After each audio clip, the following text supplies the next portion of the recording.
Hello, my friends. Welcome back to the Healthy Eating for Busy Women podcast.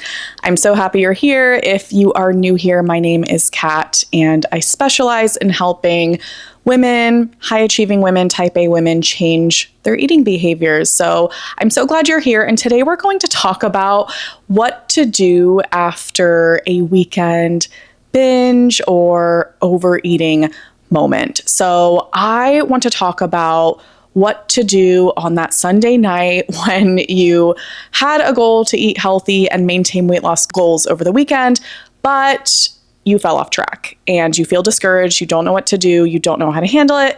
That's what we're going to cover today. But a couple of things. So first off, if you are new here, welcome. And if you like today's episode, I highly encourage you to check out my free mini course. So you can go to katrentis.com/course. And it's my free course called How to Solve Your Food Struggles. It will give you a glimpse into my coaching and my process. And it's going to be the first steps you can take to start seeing results now with this work. So highly recommend. That link is in the description. And then also, if you have been loving the podcast, it would mean so much to me if you wrote a quick review just saying what you like about the podcast. This helps this show get in front of more women who it could help. So regardless if you're new or you've been here for some time, I love you and I appreciate you so, so much. All right, so let's get into today's topic. We've got quite a few things to cover. So really today's episode is one I know a lot of you are needing. I would have personally killed for an episode filling me in on what the heck is going on and why during the weekends I just completely let it all go with food, only wanting to start again stronger on Mondays. And I want to talk about how to get back on track from a weekend like that, but I want to teach you how to do so without guilt, punishment, or hustle. Because something that a lot of you are having a big problem with is the all or nothing cycle with food, where you'll either be following through perfectly or not showing up at all.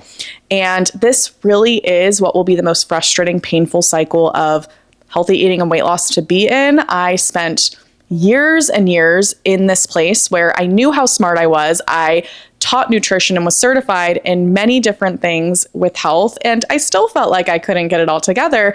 And it wasn't until I understood behaviorally why this was all happening with food that things really started to change. So here is how it may show up for you. So you have a weekend where you overeat, you check out, maybe you just feel out of control in certain weekend settings. Maybe you just needed a break from your stressful week. But then Sunday night, you feel a sense of shame, regret, and maybe even helplessness where you think, I just got to start over this week. I need a clean slate. I need to create this weight loss. And so you go into the next week being extra restrictive or pushing a little harder because you think, I just have to make up for it. And maybe this means you exercise more, or you set more food rules, or you force yourself to have more willpower to follow through. And what I want you guys to know is that this approach of needing to make up for things on Monday will further perpetuate this overeating restrict cycle that you do not want to be in. I know in the moment, our brains really will convince us that if we just tried a little harder, pushed a little further, and got it more together, that we could finally follow through. And our brain is a liar.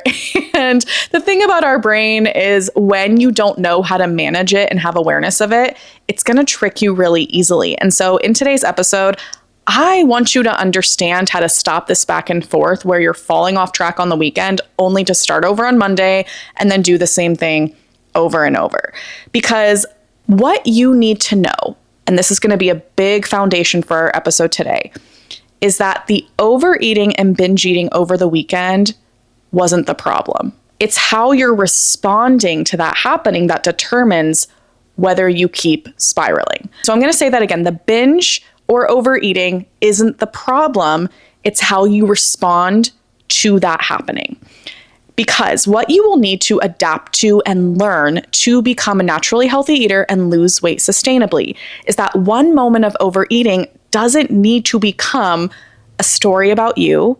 It doesn't need to mean anything about you, and it doesn't need to affect your long-term results. And I want this to process for a second, because I know a lot of type A'ers out there like me who think very critically and mathematically and strategically might have some things to say about this, because essentially what I'm saying is a moment of overeating doesn't need to affect your long-term results. And it's like, what do you mean, Kat? That's not what you do to lose weight. If you overeat, you're adding more calories. You're not going to be in a deficit, yada, yada, yada.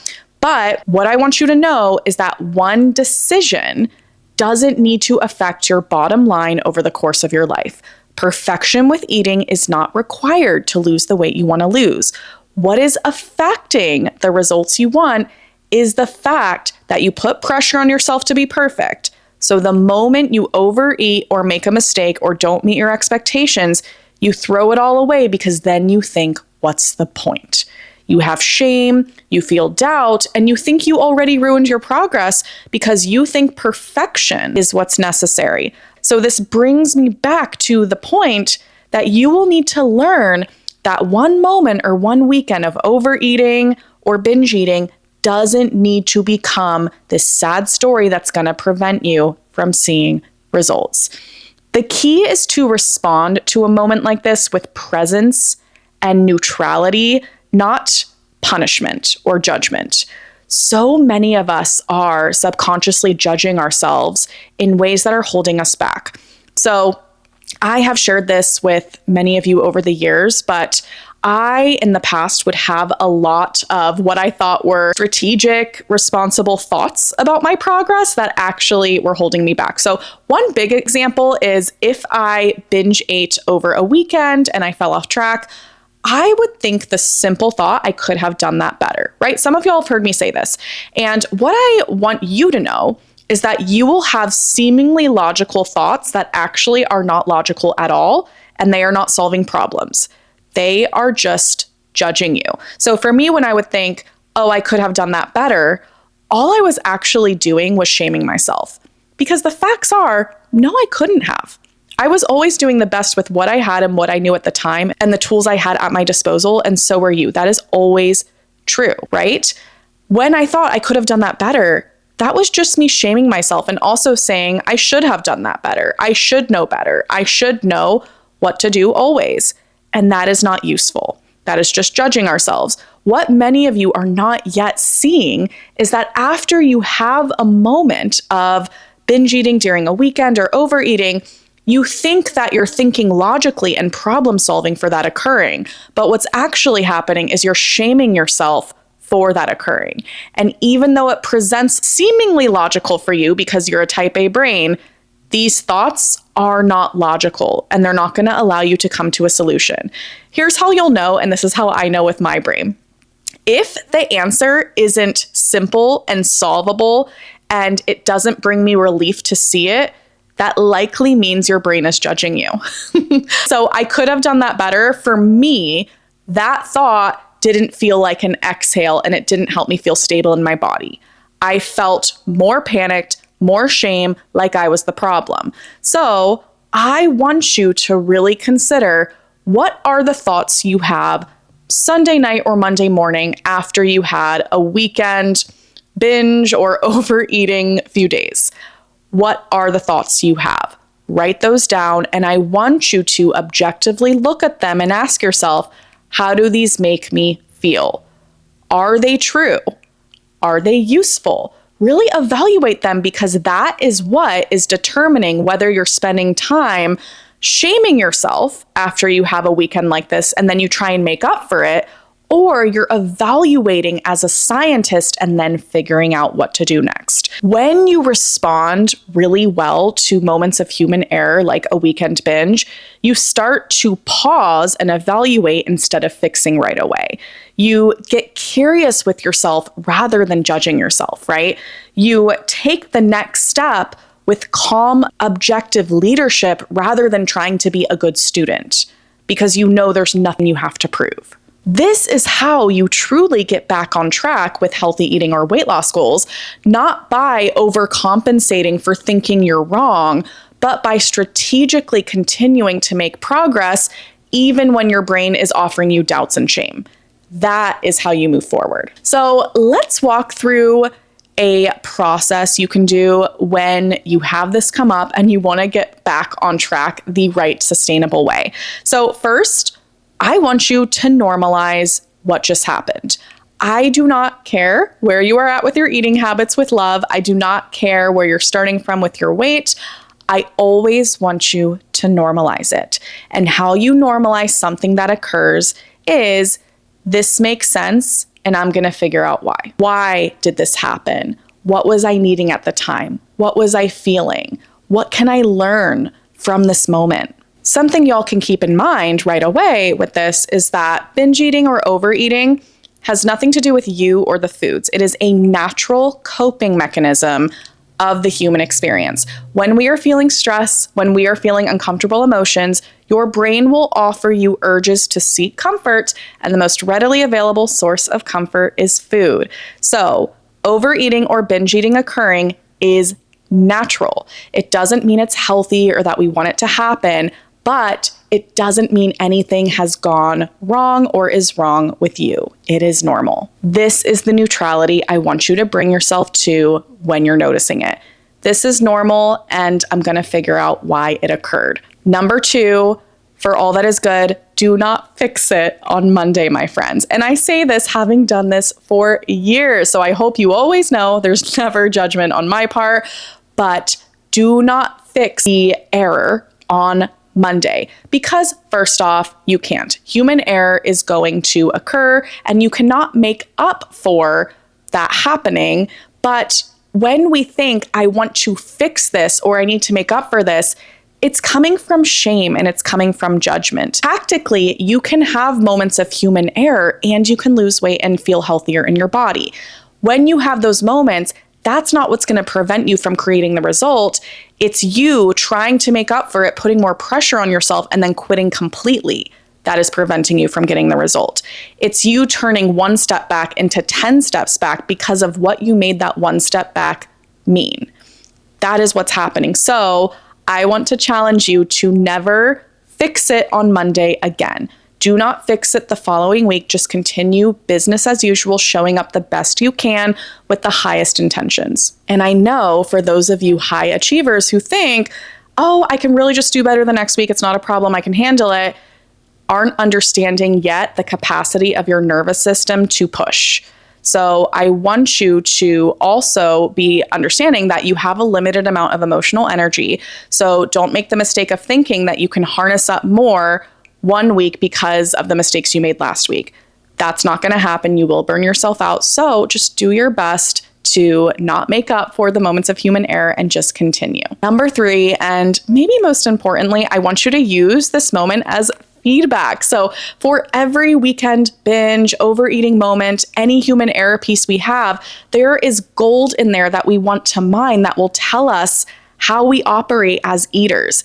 If you have a weekend where you let it all go, there is going to be magic in there that if we find what that data is, will make your eating habits so much easier in the future. This is why I am always telling you guys that coaching is such a monumental piece of solving this problem. So my coaching program is what I created to help you guys fill this gap. And why I created coaching programs for this work is because I am an expert at getting y'all unstuck. So I can help you point out what's been holding you back, what's in the way, all the things. And I also can help you take a moment of overeating or a weekend binge and find why that didn't work the way you wanted it to and what's going to be necessary to move forward. Because when I am with a client or a client is working with me, of course they don't want to fail, right? Which one of us wants to fail? But it's never bad news if a failure occurs, because I know in coaching that person, we're going to find the solution that they need to get where they want to go because we study it. So do not be afraid to evaluate what happened. It's necessary. Do your best to reflect without shaming yourself. You can just get curious and think, what led up to the moment that I overate? Was I hungry, or did I not eat earlier in the day? Was there stress I was feeling? Is there any emotion that was coming up? Just get curious and don't obsess over finding the right questions or answers. Just be willing to be someone who asks why you think it happened. That's going to do most of the work for you.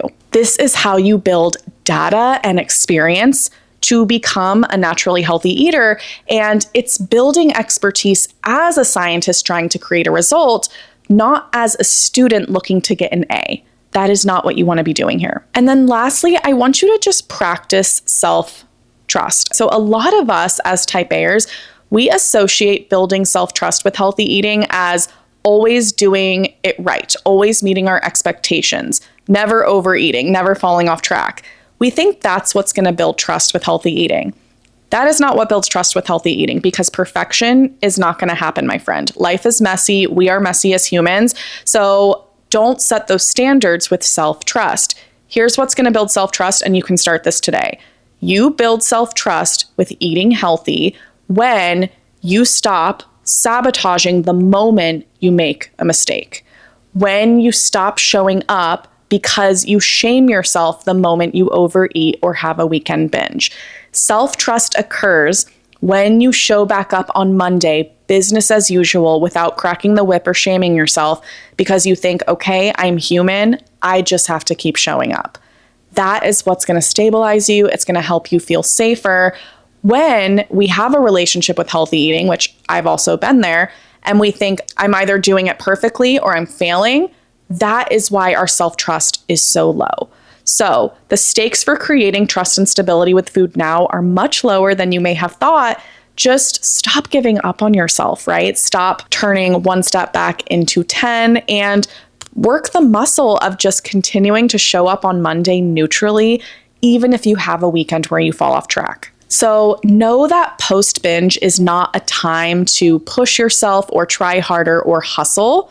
It's a time to process your judgment of your human error. Only then, once you've processed that, can you strategize what you want to do next moving forward. Don't just keep doing what you're doing and starting over on Monday with the same approach when the weekend of binge eating has given you awareness and data that you can use to tweak your approach moving forward.